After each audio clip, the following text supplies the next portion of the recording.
Hi, this is Mrs. Rodriguez with another lesson video. Today we're looking at dividing decimals. Okay, before we get started, a vocabulary word that I want you to know is, don't forget that quotient means the answer to a division problem. Okay, you might see something like find the quotient. If you see something like that, that means they expect you to divide.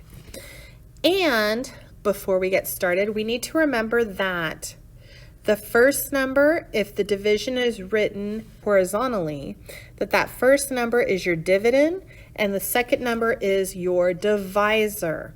And that first number is also your top dog, okay? And your top dog always goes in the house. Don't forget that. The top dog always goes in the house. All right, so let's go ahead and get started. Steps to dividing decimals. Well, step one, make sure that the top dog or the dividend, right, goes into the house. This is super important. If you don't put the right number in the house, then you're going to get the wrong answer. So make sure that your dividend goes in the house and not your divisor, okay?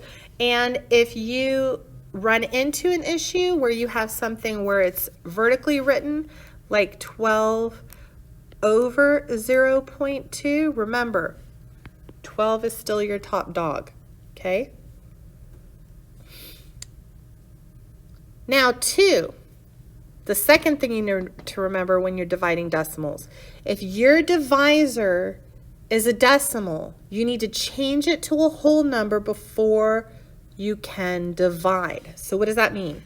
Well, if your divisor, so the number outside of the house, okay, the number outside of the house, if it is a decimal number, you have to get rid of the decimal first. You can't divide until that's done. So the way you do it is you have to see how many spaces to the right you need to move that decimal in order to get rid of it. Okay, because if I have 0.2 and I move that decimal to the right and it goes here, then 2.0 is the same thing as 2. It becomes a whole number. So that's what you're trying to do. Move that decimal over however many times. But remember, however many times you do it to the divisor, you also have to do it to the dividend. The dividend, it doesn't matter if it's a decimal or not. You can have all the decimals in the world in the dividend.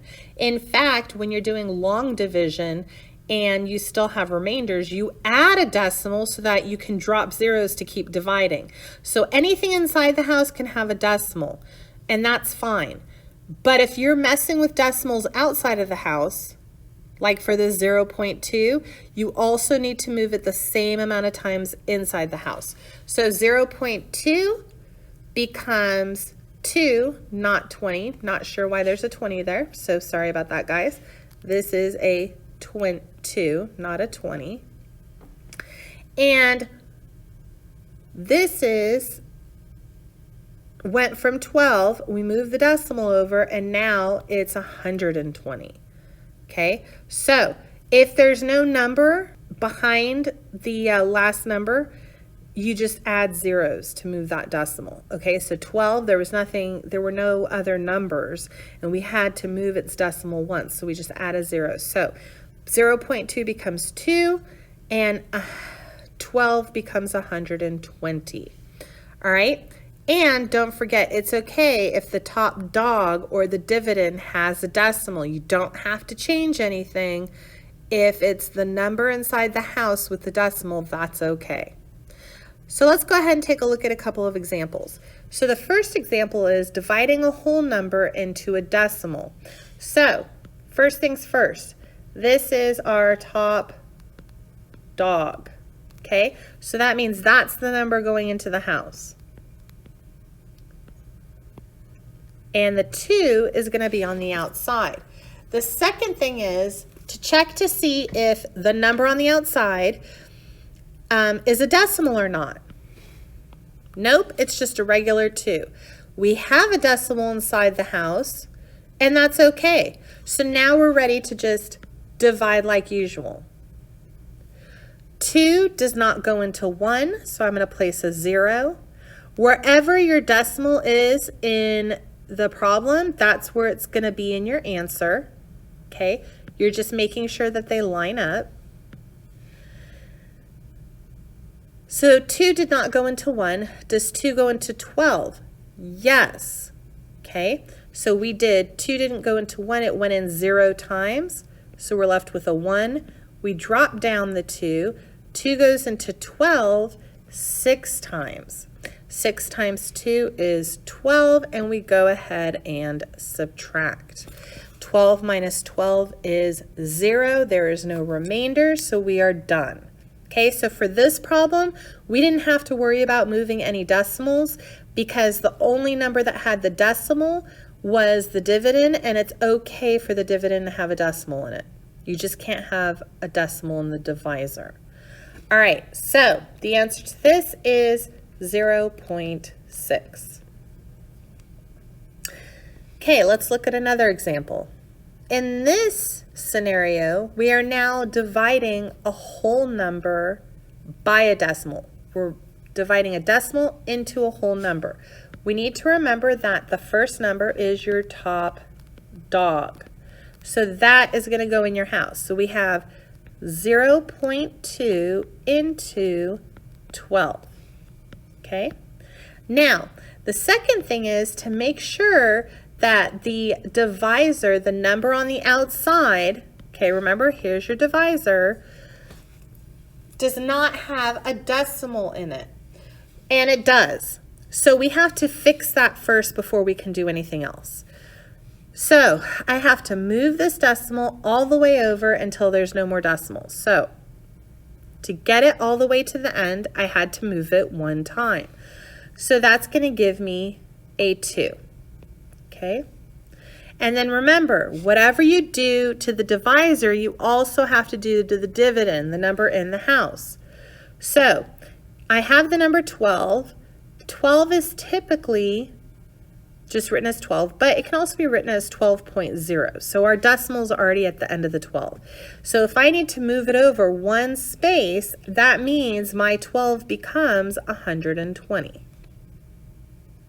Now we're ready to divide. And it just so happens that when we fixed the divisor and subsequently had to change the dividend, it made both numbers whole numbers.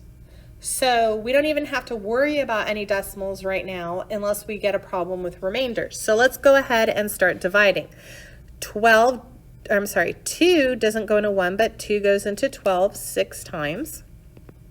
We get an answer of 12. 12 minus 12 is 0. We drop down that third number, which is a 0. 2 times what gives us 0? 2 times 0 gives us 0. No remainder left, and our answer is 60. Okay? All right. And last but not least, what happens when we divide a decimal into a decimal? So here we have 0.2. Okay? Oops. Let's start with, here we have our top dog. Okay, 0.2 will be on the outside, 1.2 will be on the inside. Now, the 1.2 on the inside isn't the problem. Remember, it's that 0.2 on the outside. You cannot have a decimal on the outside. So let's go ahead and fix it. I'm going to move the decimal over to the end. That's going to change the 0.2 to a 2. And then whatever I do to the divisor, I also have to do the dividends. So I have to move the dividends decimal 1 space to the right as well. And I end up with 2 into 12. Just so happens that they both became whole numbers, and 2 goes into 12 6 times. And our answer is 6. Okay? Now, remember, be careful and make sure the top dog is the one going into the house. Remember, whatever's outside of the house, that divisor cannot have a decimal. You got to get rid of the decimal first. And it doesn't matter if you have to move the decimal over one space, like in these examples, or 3 spaces. You got to get that decimal all the way to the end of the number on the right-hand side so that it can become a whole number. And then don't forget to move the decimal of the dividend, the one inside the house, your top dog, move its decimal the same amount of spaces. Okay? Once you've done that, then you can go ahead and follow the normal rules for long division. Okay? I hope that helped. Remember, if you have questions or need additional assistance, feel free to make an appointment with me for office hours. Hope you have a great day. Bye.